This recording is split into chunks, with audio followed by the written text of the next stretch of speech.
సోమనాథ్ ఆలయం ఇది పాల్ మార్కెట్లో ఉంది. ఇది అతి ప్రాచీనమైనది, పురాణ ప్రాశయం కలది. మహాశివుని ద్వాదశ జ్యోతిర్లింగాల్లో మొదటిది, ప్రాముఖ్యమైనది. దీనిని ప్రభాస తీర్థం అని కూడా పిలుస్తారు.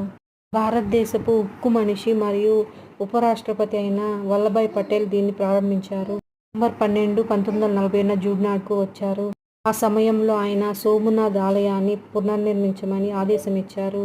ఈ ప్రకారం సోమనాథ్ ఆలయంలోని ట్రస్టులను అమౌంట్ సేకరించి నిర్మించారు. సోమనాథ్ ఆలయాన్ని దోచుకొని 17 సార్లు ధ్వంసం చేశారు. మహమ్మద్ గజ్నీ అక్కడ పాలించాడు. అతను చాలా రాజ్యాలనే దోచుకున్నాడు. భారతదేశంలో అనేక రాజ్యాలను, అనేక దేవాలయాలని దోచుకున్నాడు. సోమనాథ్ రాజు భీమా భారతదేశంలోని ప్రస్తుత గుజరాత్ని పాలించే చోళరాజు. అతని పాలనలో ప్రారంభ సంవత్సరంలో ఈ టెంపుల్ని దోచుకున్నారు. Please subscribe my channel.